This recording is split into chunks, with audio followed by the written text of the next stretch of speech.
प्रधानमंत्री मोदी के बाद आपको क्या लगता है कि कौन सा जो नेता ऐसा है बीजेपी का जो कार्यभार संभाल पाएगा देश का? क्या वो अमित शाह होंगे, योगी जी होंगे या राजनाथ सिंह होंगे? अब वो आदमी जैसे लोगों को जो लात मार रहे उसको पुण्य लिखेगा, उसी को हम लोग अगला प्रधानमंत्री बना देंगे जो लात मारने में आगे कोई वैकेंसी नहीं है योगी जी के लिए। मोदी जी 2029 में मोदी जी ही प्राइम मिनिस्टर। और जरा सा धीरे धरो, यमुना का पानी खोलेगा और राम भक्त के बाद अभी तो कृष्ण भक्त भी डोलेगा।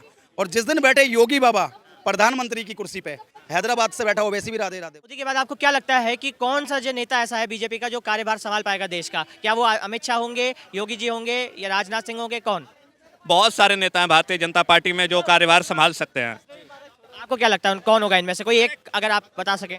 अब वो आदमी जैसे लोगों को जो लात मार रहे उसको पुण्य लिखेगा, उसी को हम लोग अगला प्रधानमंत्री बना देंगे जो लात मारने में आगे हो जाए। अभी यूपी में आएगा तो योगी जी मारेंगे, वहाँ पे तो देवेंद्र फडणवीस मार रहे हैं, आसाम में जाएगा हेमंता विश्व शर्मा का लात लगेगा, दिल्ली में भी अब धीरे धीरे लात खाना स्टार्ट हो गया है।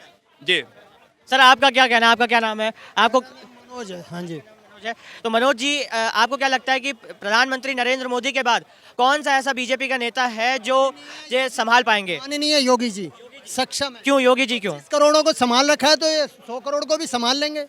और कितने अच्छे से मैनेज कर रखा है योगी जी ने। बताओ, उत्तर प्रदेश 15 साल 10 साल पहले का उत्तर प्रदेश और आज का उत्तर प्रदेश देखो कितना फर्क है।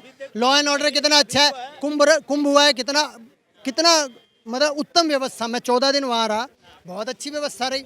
माननीय योगी जी के में देश भी सुरक्षित रहेगा और प्रधानमंत्री का पद को गरिमामय रूप से संभाल भी लेंगे योगी जी। वर्ग उनसे संतुष्ट है, तृप्त है।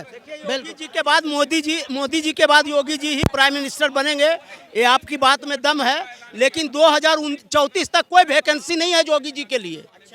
मोदी जी 2029 में मोदी जी ही प्राइम मिनिस्टर बनेंगे और 2034 के बाद ही मोदी जी रिटायर करेंगे।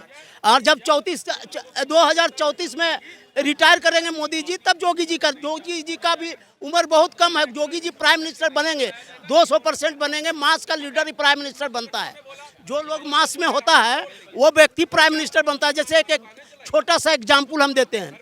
झारखंड में शिबू सोरेन मास में था, पढ़ा लिखा कम था और सूरज मंडल बहुत बड़ा मैनेजमेंट करता था। लेकिन सूरज मंडल जो है अपना पार्टी को बचा नहीं सका।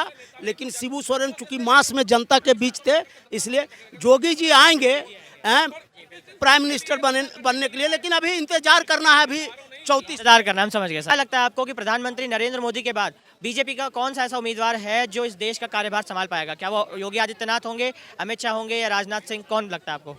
देखिए, मैं अपने 2 लाइनों से बता दूंगा कि इस देश का अगला प्रधानमंत्री कौन होगा। और जरा सा धीरे धरो, यमुना का पानी खोलेगा और राम भक्त के बाद अभी तो कृष्ण भक्त भी डोलेगा। और जिस दिन बैठे योगी बाबा प्रधानमंत्री की कुर्सी पे, हैदराबाद से बैठा हो, वैसे भी राधे राधे बोलेगा। आपने बड़ा अच्छा व्यंग सुनाया हमें। लेकिन अमित शाह को लेके भी कई लोगों का मानना है कि उन्हें चाणक्य कहा जाता है, वो इतनी अच्छी रणनीति बनाते हैं कि बीजेपी को बहुत समर्थन मिलता है उससे। तो क्या वो नहीं बन पाएंगे आगे जाके प्रधानमंत्री के लिए अच्छे उम्मीदवार? जो राजनीति का चाणक्य कहलाता है ना, उन्हें देश के बॉर्डर सेफ रखने होते हैं, तो वो गृह मंत्रालय को बहुत अच्छे से संभाल रहे हैं। तो उन्हें गृह मंत्रालय पे ही रहना चाहिए, उन्हें प्रधानमंत्री नहीं। प्रधानमंत्री एक ऐसे व्यक्ति को बनाना चाहिए जिसके नाम से ही गुंडे से लेकर बलात्कारी तक थर-थर कांप जाएं और पुलिस को ढूंढने की जरूरत ना पड़े, खुद लॉकअप में जाके बंद हो जाए और हाथ जोड़ ले कि मेरे घर पे बुलडोजर मत चलाना।